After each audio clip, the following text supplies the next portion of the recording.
Can you get good embroidery supplies from wish.com? Is it worth the wait? What's the quality like?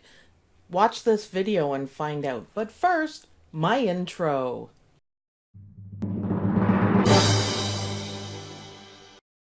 We went shopping online from wish.com and we spent a total, I think, of $70. Some of the stuff didn't show up yet, it's still in transit. But some of the stuff we did get, and I'm not 100% sure. Some of it's okay, some of it isn't. So let's go through and I'll tell you guys our prices in Canadian dollars so we can figure it out. The first thing I got was a bobbin holder. It was really neat. It's keep your bobbins neat and organized. Of course, the English is a little bit lacking, but that's okay. It's a store bobbin tower, so whatever that means, but there it is. And I unpacked it and tested it out. This didn't cost much money. I think it was like $6 or $4 probably. But I'm not all that impressed with it. It comes apart extremely easy. So I'm thinking, it might cause trouble. However, it does hold the bobbins perfectly in any size. So I'm thinking I would probably use it separately and do it like this, and you could have just see this comes off already. I'm thinking if you were to drop it, you'd have bobbins everywhere. So not bad, not bad. I'm all not necessarily happy with that one, so we'll put it aside. Now, the next thing I ordered was a quilting ruler, it said, which is great, except for they didn't send me the one that I wanted. So that's a little bit weird, isn't it? I wanted a square one, and that is really not what they sent me. So a random ruler. And I mean, it's nice. The plastic is thick enough and it's got nice measurements on it, and it's got like a ruler on the side. But, so if you get the right one, it would be worth it. But otherwise, I'll pass on that one. I think I'd go to my local quilting store and do that. So the next thing I thought, I want to check out what they have for vinyl and printed and designed vinyl. Now this one cost, I think, $4, and you can see it's pretty small. You can't really do a whole lot with this. And I'm not all that impressed. It's pretty, but the back of it feels weird. And it's really thick. I mean, I guess you could use it for some applique, but I am not sure if I would put this on my machine.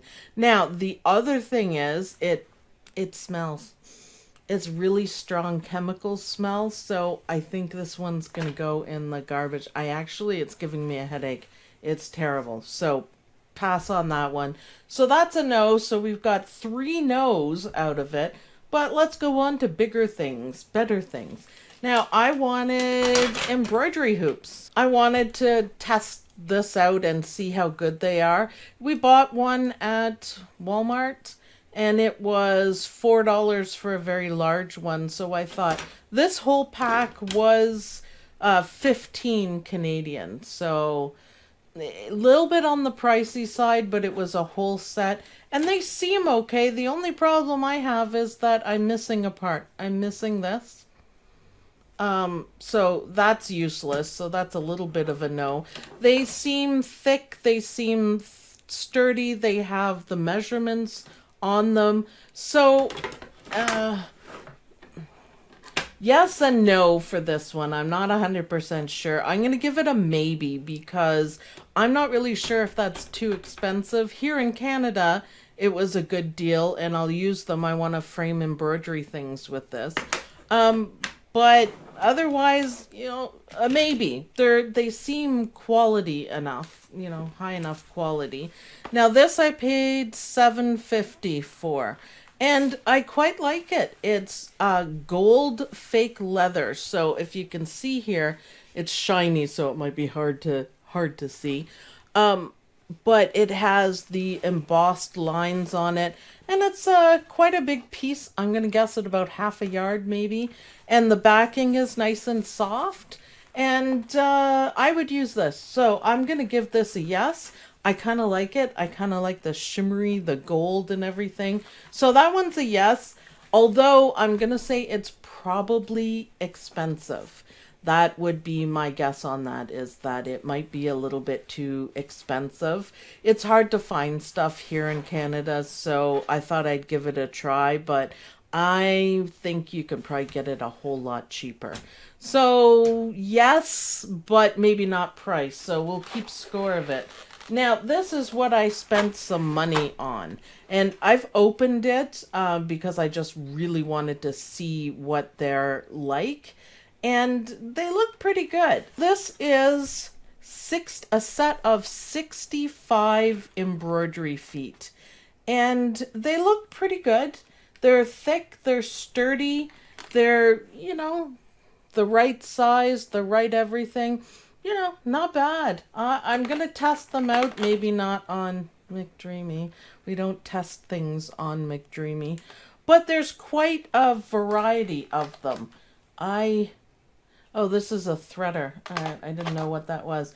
Now, my only problem is, and it's easy to fix, I don't know what half of them are. Karen Parker, can you help me out with this? Can you do that? She's good at sewing. But the box isn't going to be much of a help for it, which is fine. I just find it kind of funny. So this one is called an eccentric tucker with 7 grooves. So pin tuck, single pin pleating foot. That one's okay. This one's really good. Iron opens the mouth too. And this one is if you don't speak iron. I'm not sure where that goes, but Quover cast foot, 7-hole cording foot holder. Yes, it comes with a shank. It's a low shank, but these will all work on my high shank. McDreamy's a high shank. So, and there's also an adapter for ones like this. We can just put an adapter on it. So a darning foot, a blind stitch foot, a darning foot low shank, buttonhole. All those came with the machine. Iron blind stitch presser foot. That is a threader, but it's quite good. So if you want some feet, they're not brand name, of course. If you want different feet, there's a right foot for the job. This is probably a good way of doing it, or hop onto Amazon. But, they seem, whoops.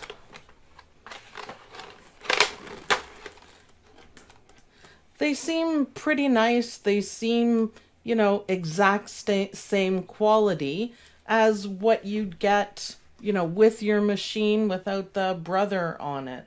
So I will test these out. I'm going to give this a yes, though, because I really like the variety of it. And they don't feel cheap. They don't feel terrible. And there's a foot for everything and a holder and all sorts of different ones. I will Google and look them up and, figure out what they are and maybe label them.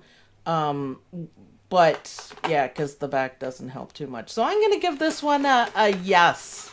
I will have to try them out and I will have to work on them and see, but I don't see any difference. So perhaps for feet, it's a good idea. For the rest of the stuff, I'm going to kind of recommend that you shop locally. I think you'd be safer so you don't get pieces like this, which is, I'm not going to be using it on the machine. Plus, I can't stand the fake smell there. That stuff is kind of terrible, but I think shop locally. You may pay a little bit more, although the prices on these ones were not, super cheap or anything like that.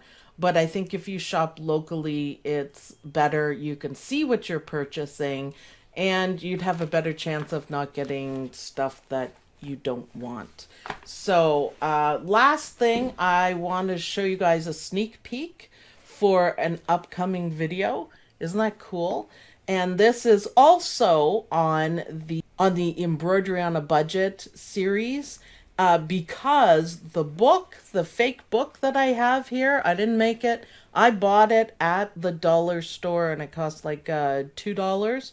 I know you can get them at Michael's. This design is from Anita Good Design, and then I designed this to match and I just glued it on. There's no sewing, just some gorgeous stitching, and it's a great project, and it doesn't really show up as well on camera. It is 100 times more stunning in person. And this is where you can keep secrets, you can do different things, and it's Anita Good Design. So we'll be working on that next week. If you find value on this video, please click the like and share it with someone else who might be interested in it. If you're new to the channel, you can start learning embroidery right now by clicking the subscribe button. I'll see everyone in the next video, and we'll be working on fun projects. Bye!